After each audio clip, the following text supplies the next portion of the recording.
பேசின பேச்சரவம் கேட்டிலையோ பேய் பெண்ணே காசும் பிறப்பும் கலகலப்ப கை பேத்து வாசனரும் குழல்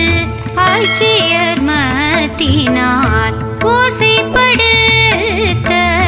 தைரரவம் கேட்டிலையோ நாயக பெண் பிள்ளாய் நாராயணன் மூர்த்தி